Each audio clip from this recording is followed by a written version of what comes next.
दोस्तों नमस्कार। शिक्षा, सीखना और सिखाना, पढ़ना और पढ़ाना जीवन पर्यंत चलने वाली प्रक्रियाएं हैं। हम जन्म से लेकर मृत्यु पर्यंत तक हम सीखते रहे हैं। किसी से सीखते हैं, किसी को सिखाते हैं।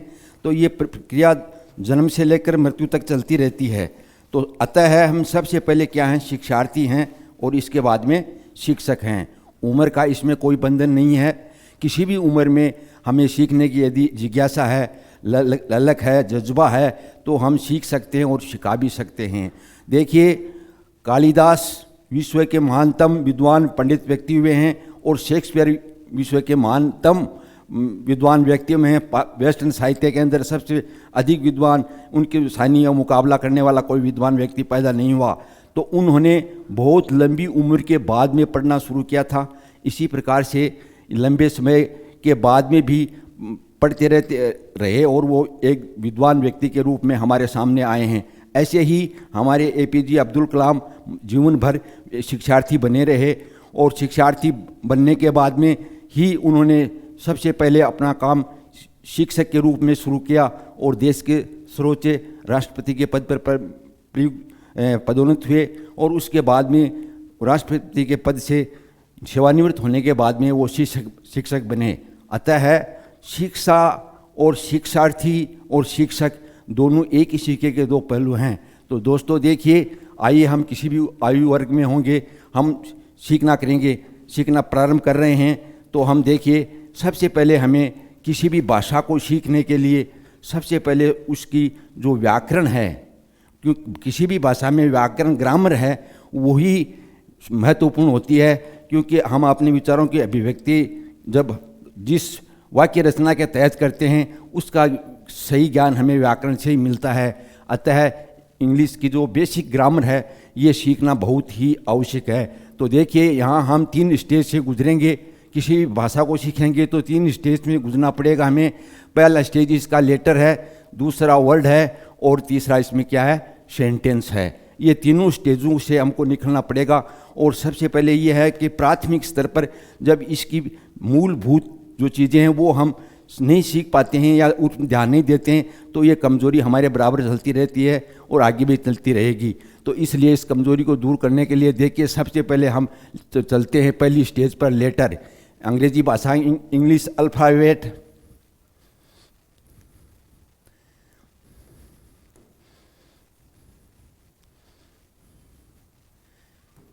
इंग्लिश अल्फ़ाबेट से हम शुरू करेंगे। तो इसके अंदर ए, बी, सी, डी,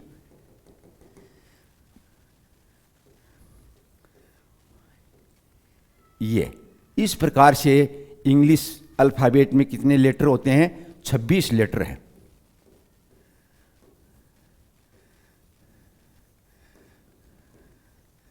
छब्बीस लेटर हैं।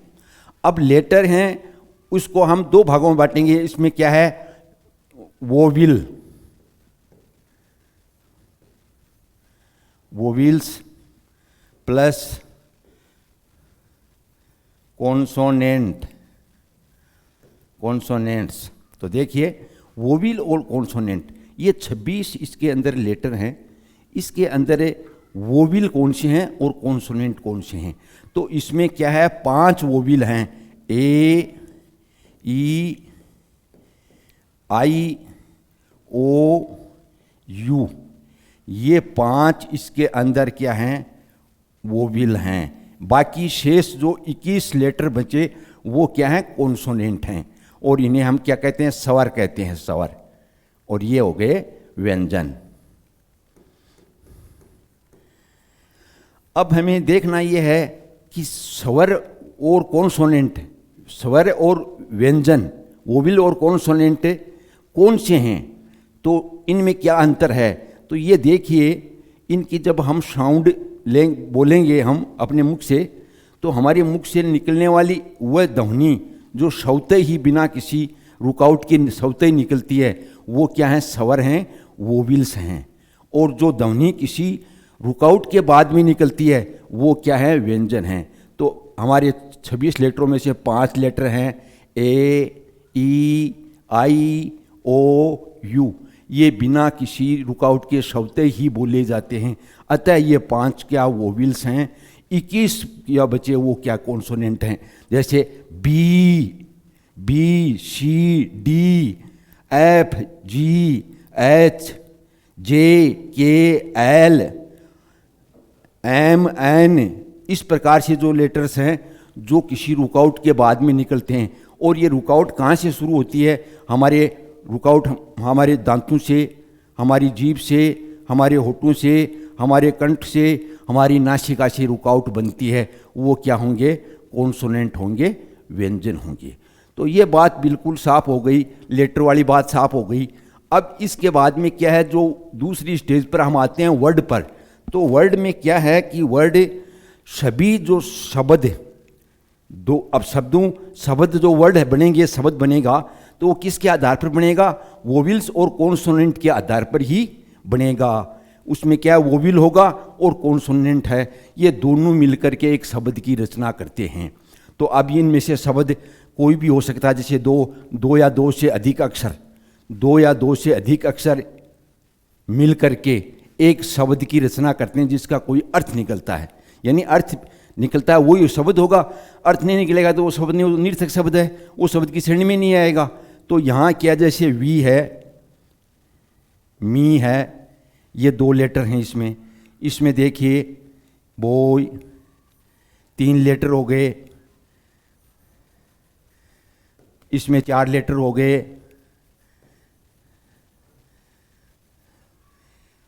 इसमें 5 लेटर हो गए। और ये शब्द है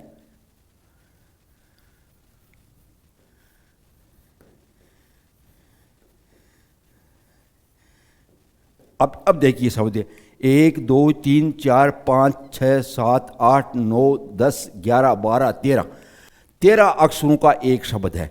तो कहने का अर्थ यह है कि 2 या 2 से अधिक कितने भी लेटर मिलें, समूह बनाते हैं और उनका कोई अर्थ निकलता है तो वो शब्द कहलाता है, शब्द की श्रेणी में आता है। तो अब कितने भी शब्द हो सकते हैं, यानी कहने का अर्थ है कम से कम 2 के बाद में कितने भी शब्द मिलकर के एक शब्द की रचना करते हैं, सब शब्द की श्रेणी में वो आते हैं।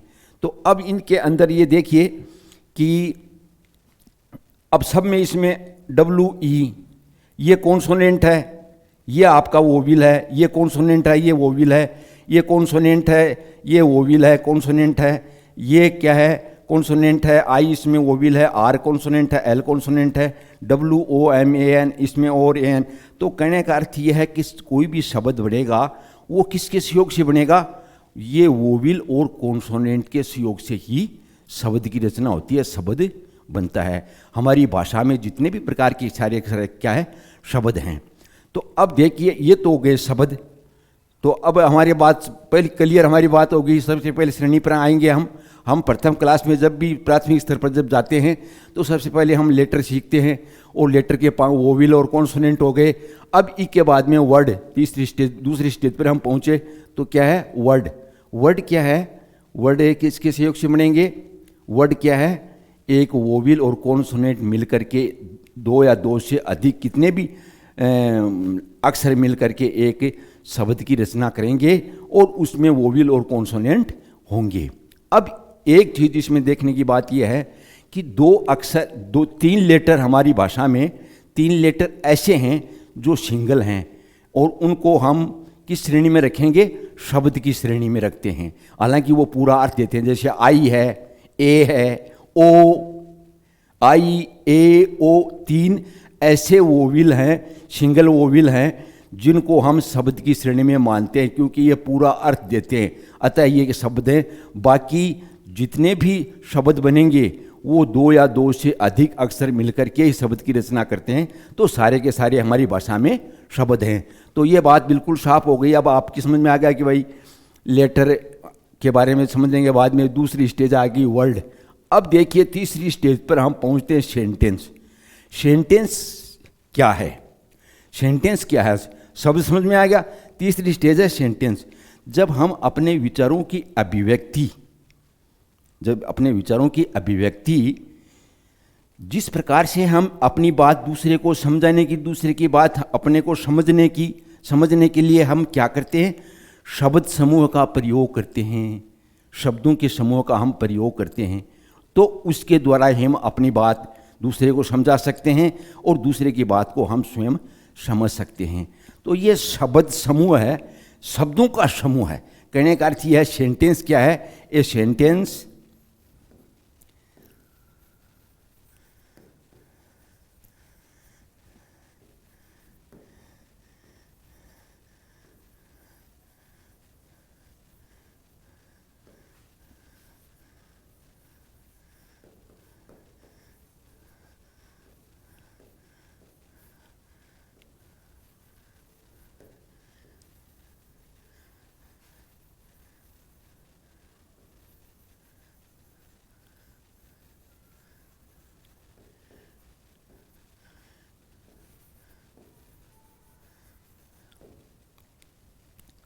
हाँ, देखिए सेंटेंस क्या है? A sentence is a group of letters that makes complete sentence. तो अब क्या है? सेंटेंस वाक्य क्या हो गया? अक्षरों का समूह है। यानी शब्द तो हो गया लेटर का समूह है, और सेंटेंस हो गया अक्षरों का नहीं, शब्दों का समूह है। जो पूर्ण अर्थ देता है वो किसकी श्रेणी में आएगा? सेंटेंस की श्रेणी में आएगा। उसको हम क्या कहेंगे? सेंटेंस। तो अब देखिए सेंटेंस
हाँ, तो अब देखिए सेंटेंस क्या हो गया?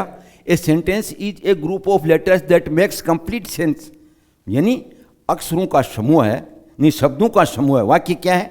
शब्दों का समूह है जिसका पूर्ण अर्थ निकलता हो, जो पूरा अर्थ देता हो। वो क्या किसकी श्रेणी में आएगा? ए सेंटेंस की श्रेणी में आएगा। तो देखिए अब इसके अंदर sentence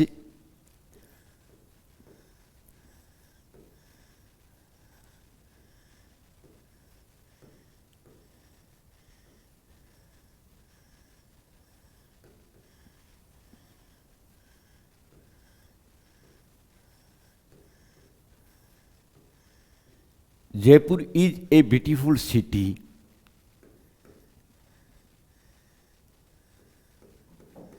The children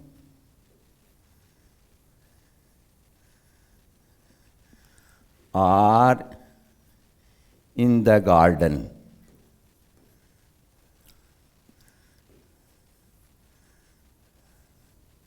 In the garden. Third sentence है he worked hard, so he passed. So he passed. अब देखिए तीन सेंटेंस हैं। ये सेंटेंस, अब सेंटेंस में देखिए, सेंटेंस में क्या है?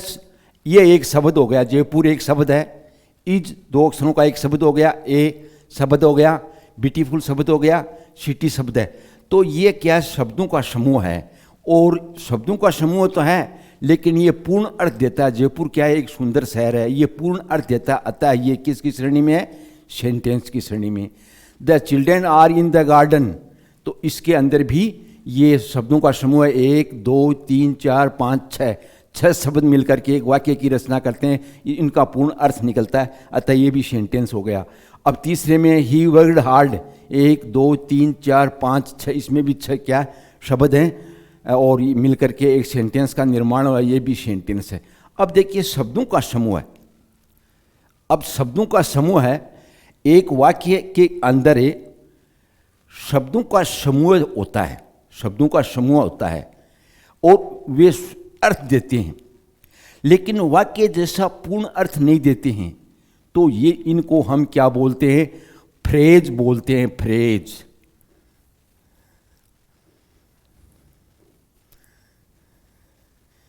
Phrase, phrase. अब फ्रेज क्या है? ये एक इसके अंदर ये शब्द है, ए ब्यूटीफुल,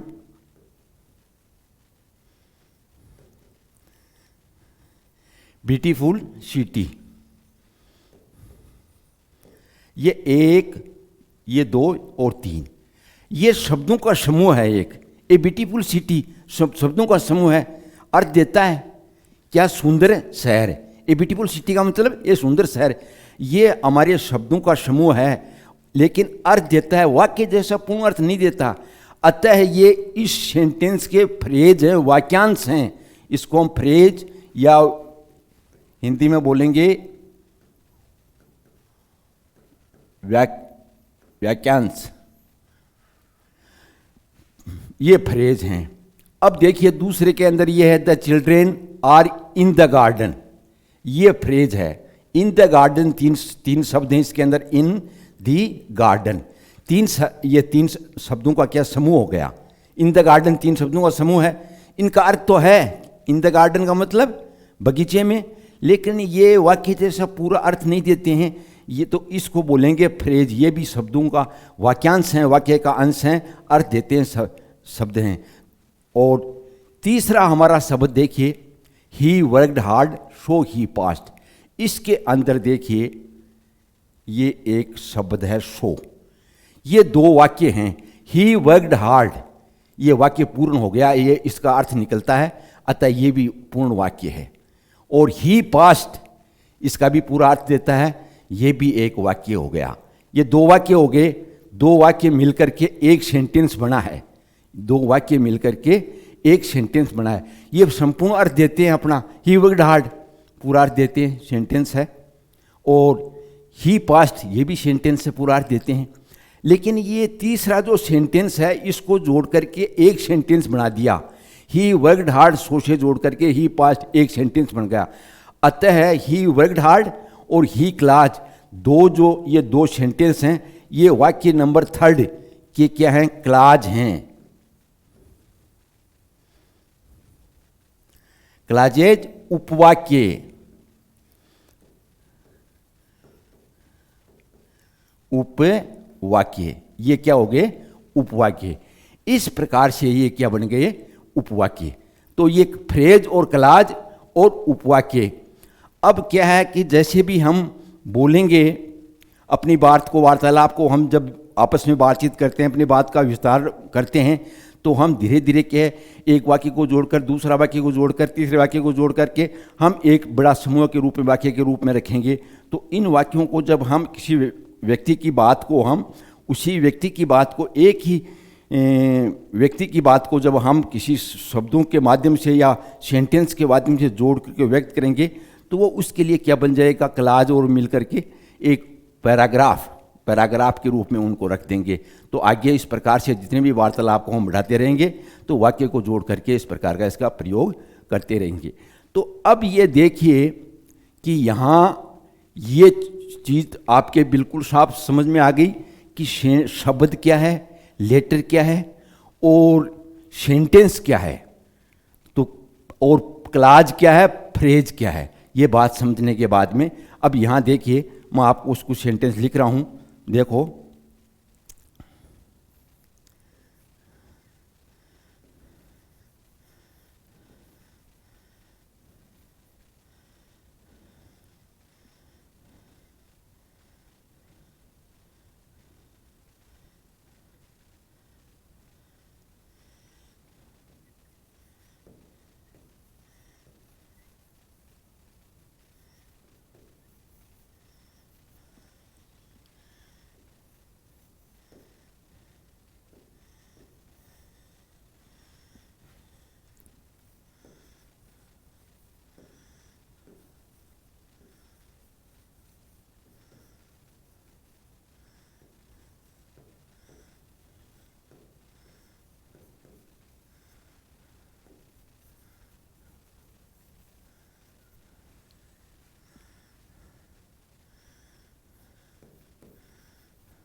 हाँ, अब देखिए, जयपुर, ये सेंटेंस हैं लिखे हैं, Jaipur is a beautiful city.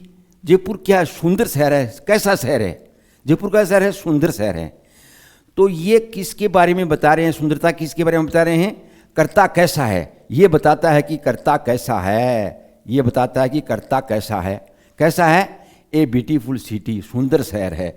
तो ये जिसके बारे में बताई जाती है जो बात, ये हो गया सब्जेक्ट। कर्ता क्या कैसा है ये बताता है। दूसरा, his brother is in the garden. ये हिज ब्रोदर, ये आपका दो शब्दों का समूह है। हिज और ब्रोदर दो शब्द हो गए, इसमें दो शब्दों का क्या समूह के रूप में एक कर्ता प्रयुक्त हुआ है। उसका भाई कैसे कहाँ है? ये इन द गार्डन, यानी ये बताता है कि कर्ता कहाँ है, कर्ता कहाँ है। तो ये भाग हो गया इसका, ये तो हो गया इसका सब्जेक्ट। इसके अंदर एक शब्द है सब्जेक्ट में, इसमें यहाँ हिज और ब्रोदर दो, क्योंकि ये इसकी विशेषता, किसका भाई? हिज ब्रोदर, ये इसके बारे में बता रहा है। तो ये क्या है? आपका सब्जेक्ट के दो स्तंभ हो गए। तीसरा, द सन, इसमें भी दो स्तंभ हैं, और ये भी बताता है किधर किधर क्या स्थिति, किस स्थिति में है, ये इस कर्ता के बारे में बता रहा है। और ये तीसरा हो गया, the earth moves around the sun. तो यहाँ अर्थ है, इसमें दो स्तंभ हो गए कर्ता में, और यह कर्ता क्या करता है ये बताता है। और ये तीसरा क्या है? नन ऑफ अस, इनके कर्ता के तीन स्तंभ हो गए। नन ऑफ अस कर्ता के तीन स्तंभ हो गए। Got the prize, none of us got the prize, ये कर्ता के साथ में क्या घटित हुआ। तो यानी ऐसे शब्द जो हमें कर्ता के बारे में बताते हैं, कर्ता कहाँ है, कर्ता कैसे है, कर्ता क्या करता है, और कर्ता के साथ में क्या घटित होता है, ये बताने वाले शब्द हैं। ये दो श्रेणी में इनको हम बांटेंगे। ये हो गए सब्जेक्ट, ये तो हो गए सब्जेक्ट, और ये इसके हो गए प्रीडिकेट।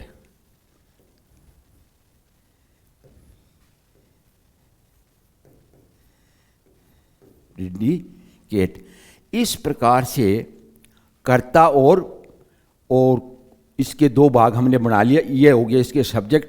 तो सब्जेक्ट, एक सब्जेक्ट के अंदर एक शब्द भी हो सकता है, सब्जेक्ट में दो शब्द भी हो सकते हैं, तीन शब्द भी हो सकते हैं कर्ता के रूप में। और इसके बाद में उसके बारे में बताने वाले शब्दों को हम किस में रखेंगे? कर्ता और विधेय, प्रीडिकेट। तो इस प्रकार से ये सब्जेक्ट और ये हम किस रूप में हमने देखा कि एक लेटर कैसे है, लेटर क्या चीज़ है। लेटर पढ़ने के बाद में हमने आए वर्ड पर, वर्ड पढ़ने के बाद में सेंटेंस पर। तो ये सामान्य रूप से, सामान्य जानकारी के लिए हमारे सामने साफ बात हो गई कि लेटर किसी भी भाषा की जो बेसिक चीज़ें हैं उसको सीखने के लिए सबसे पहले हमें लेटर सीखना पड़ेगा। लेटर के बाद में हम वर्ड पर आए, वर्ड के बाद में सेंटेंस आए। अब देखिए इनके अंदर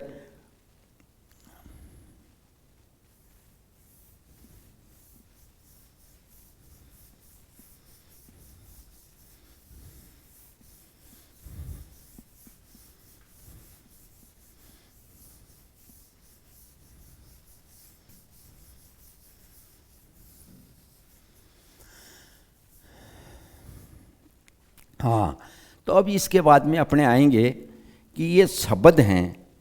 जिस प्रकार से हमने देखा शब्दों का कार्य, भिन्न भिन्न कार्य करने के लिए शब्दों को का वर्गीकरण किया गया शब्दों के काइंड ऑफ वर्ड्स। यहाँ हम देखेंगे काइंड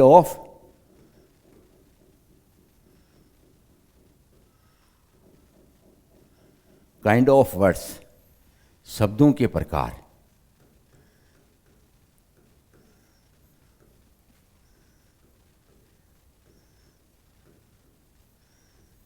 शब्दों के प्रकार तो शब्द हैं, वो कार्य के आधार पर इनका वर्गीकरण किया गया। ये 8 भागों में बांटा गया है। सबसे पहला हमारा हो गया शब्द हो गया नाउन।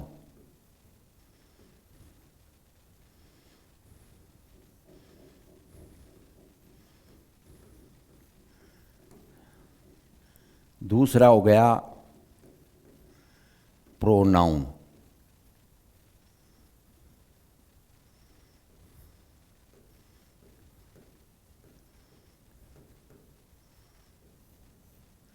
तीसरा हमारा शब्द हो गया एडजेक्टिव।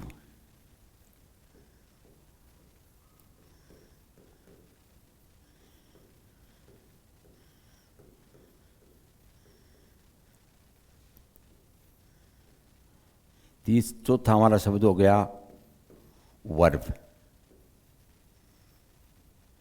क्रिया। और पांचवा शब्द हो गया एडवर्ब, क्रिया विशेषण।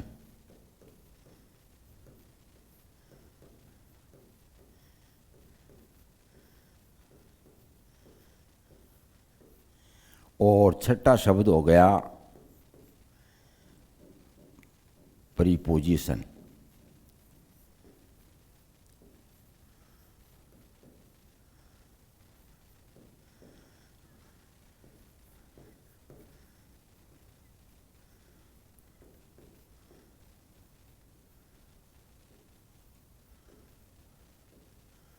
संबंध बोधक अवयव। और छठा शब्द हो गया, सातवां शब्द हो गया कंजक्शन,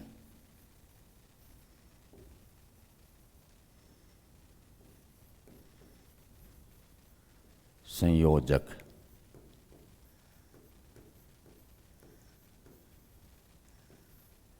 संयोजक।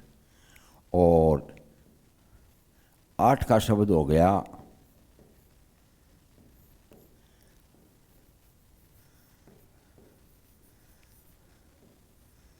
इंटरजेक्शन, विस्मयादिबोधक।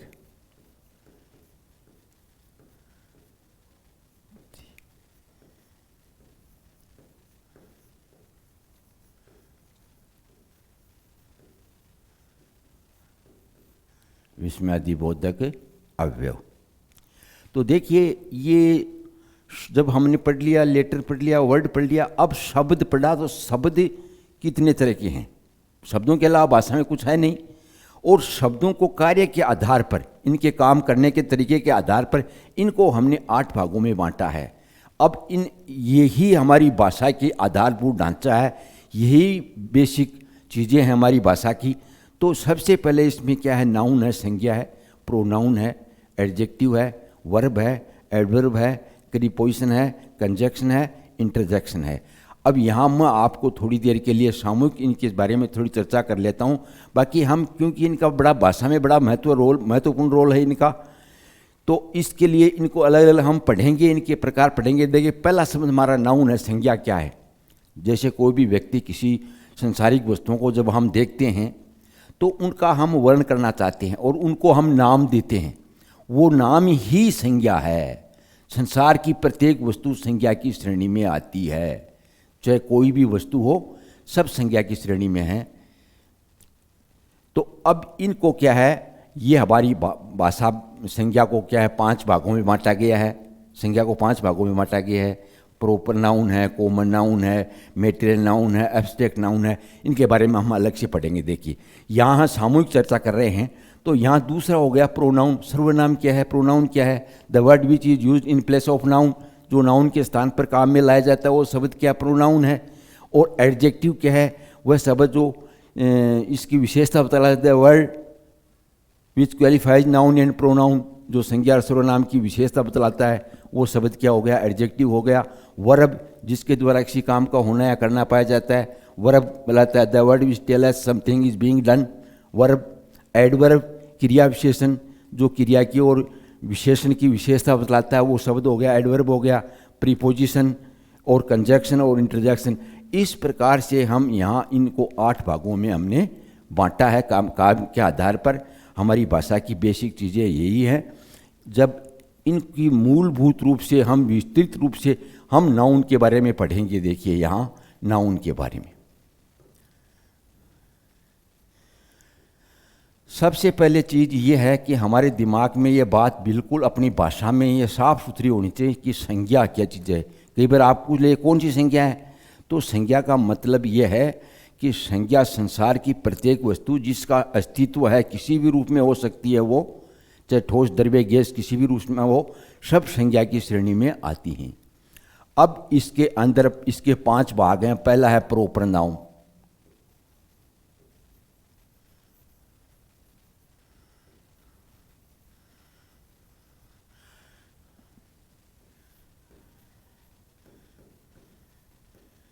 व्यक्तिवाचक संज्ञा। यानी प्रोपर नाउन का मतलब ये होता है कि जब कोई भी शब्द किसी वस्तु विशेष के पर्टिकुलर नाम, कुछ केवल उस एक वस्तु का ही पर्टिकुलर नाम का हमें बोध कराता है, जैसे मोहन, गीता, रीता, सीता, जयपुर, बॉम्बे, या कोई वस्तु है जिसका नाम है विशेष, उस एक वस्तु का ही नाम हो। जैसे डॉग शब्द कॉमन है, बो शब्द कॉमन है, हैं? जैसे राम है, राम इज ए बो। जैसे इसमें देखिए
देखिए ये 5 सेंटेंस आपके सामने हैं। 1 2 3 4 सेंटेंस हैं। इन 4 सेंटेंस को हम ध्यान से देखेंगे तो राम इज ए बॉय, यानी यहाँ बो शब्द कॉमन शब्द है, ये पूरी जाति या समूह का बोध कराता है। राम शब्द उस व्यक्ति, उस लड़के का जिसका नाम राम है, हमारा संबंध केवल उसी से, तो ये प्रॉपर नाउन की श्रेणी में आता है। अब सिटी शब्द है, कॉमन है, लेकिन यहाँ जयपुर एक शहर विशेष का पर्टिकुलर नाम है, अतः ये किस श्रेणी में आएगा? प्रॉपर नाउन की श्रेणी में आएगा। हार्ड वर्क, कठोर मेहनत, नाउन है, संज्ञा है। सक्सेस, ये भी नाउन है। The sun as in the east, ये भी नाउन है, ये भी नाउन है। ये सारे के सारे नाउन हैं, लेकिन यहाँ हमें प्रॉपर नाउन को पहचान क्या करनी है, ये समझना है जिस वस्तु विशेष, व्यक्ति विशेष, स्थान विशेष का पर्टिकुलर नाम हो, केवल एक ही उस वस्तु से हमारा संबंध हो, उसको हम क्या कहेंगे? ये आपका क्या है? प्रॉपर नाउन की श्रेणी में उसको हम रखेंगे, प्रॉपर नाउन। अब जैसे डॉग शब्द कॉमन है, लेकिन किसी कुत्ते विशेष का नाम है टॉमी, टॉमी, गाय का नाम है राधा, तो वो भी किस श्रेणी में आएगा? प्रॉपर नाउन की श्रेणी में आएगा, प्रॉपर नाउन। और दूसरा हमारा हो गया कॉमन नाउन।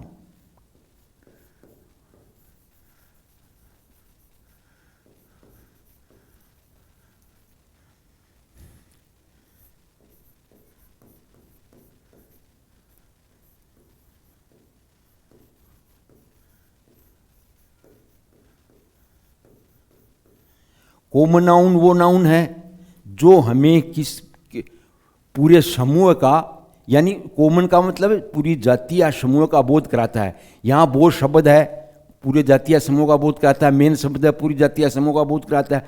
वुमेन शब्द है, गर्ल शब्द है, सिटी शब्द है, पूरी जाति या समूह का बोध कराता है।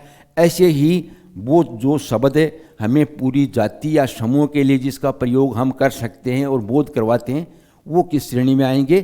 कॉमन नाउन की श्रेणी में आएंगे। और तीसरा हमारा नाउन हो गया, तीसरा हमारा नाउन कॉमन नाउन है। कॉमन नाउन के बाद के अंदर क्या है? Collective noun.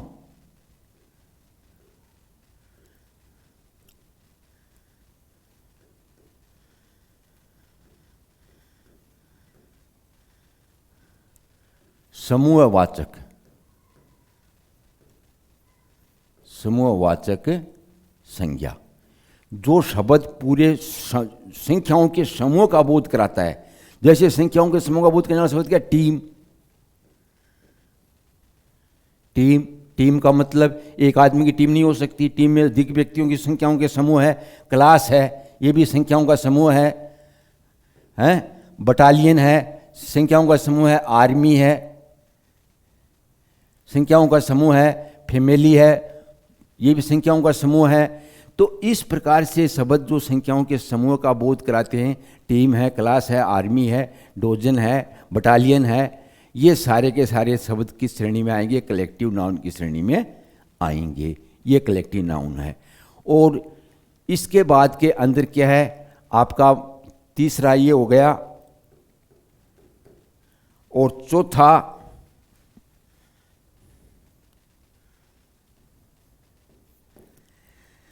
Material noun.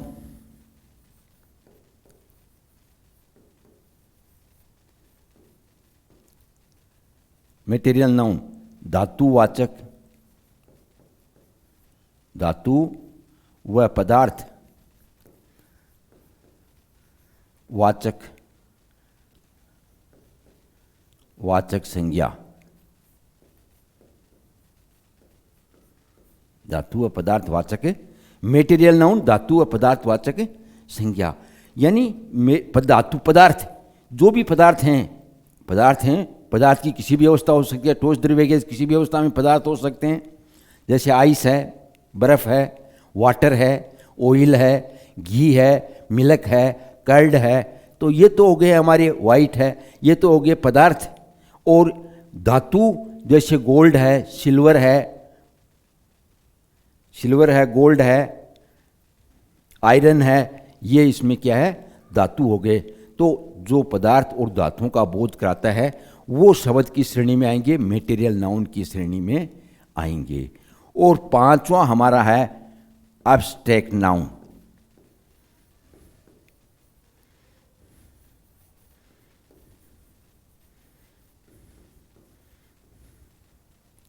Abstract noun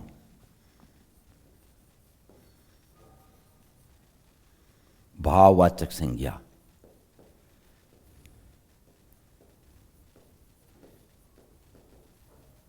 abstract noun यानी वह शब्द जो किसी वस्तु के स्थिति, उसके गुण के भाव का बोध कराता है, वो किस में आएगा? Abstract noun.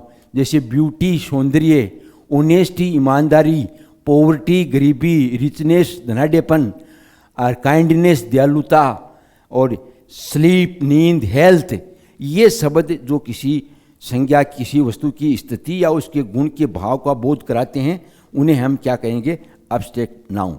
तो इस प्रकार से हमने नाउन के बारे में पढ़ा कि नाउन किसे कहते हैं, नाउन कितने तरह के हैं। अब हमारी बिल्कुल बात साफ हो गई कि संसार की जितने भी जो वस्तुएं हैं उनको हमने 5 भागों में बांट लिया। बात बिल्कुल साफ हो गई। 5 भाग कौन से? Proper noun, common noun, collective noun, material noun, abstract noun. ये पांचों संसार की समस्त वस्तुओं को 5 भागों में बांट लिया।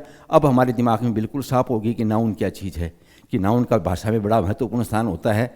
तो नाउन शब्द है। अब इसके बाद में देखिए, नाउन के बारे में हम थोड़ा और विस्तृत रूप से थोड़ा पढ़ना पड़ेगा। इन पढ़ने के बाद में नाउन्स के क्या हैं,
नाउन में देखिए, नाउन में क्या है कि नंबर, जेंडर और केस, ये नाउन के अंदर होते हैं। यानी नंबर का मतलब एक वचन, बहुवचन, संज्ञा में होते हैं एक वचन, बहुवचन। ये किसके साथ होते हैं कि हमारे 5 प्रकार के हमने पढ़े, प्रॉपर नाउन, कॉमन नाउन, ये केवल कॉमन नाउन के साथ होते हैं। कॉमन नाउन के ही नंबर होते हैं और जेंडर होते हैं और केस भी उसी के होते हैं। तो देखिए यहाँ हम नंबर, वचन, वचन का मतलब भाषा के अंदर क्या है, सिंगुलर नंबर,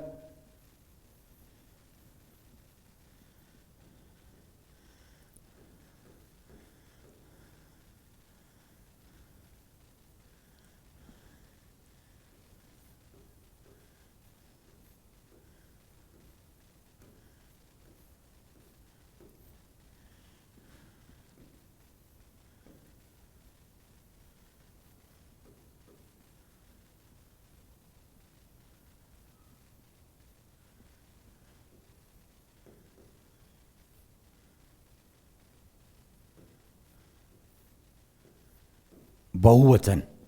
यानी नंबर के हिसाब से, वचन के हिसाब से अंग्रेजी में नंबर 2 है, सिंगुलर नंबर एक वचन और प्लूरल नंबर बहुवचन। ये नंबर के हिसाब से 2 वचन हैं। अब क्या है कि हमारे ये वचन किसके होंगे, कॉमन नाउन के। कॉमन नाउन है जो जाति या समूह का बोध कराते हैं, नंबर जेंडर उसी के होंगे। तो कॉमन नाउन के नंबर और जेंडर करने के लिए हम एक वचन से बहुवचन कैसे बनाते हैं। देखिए भाषा में हम 2 शब्द हैं, एस,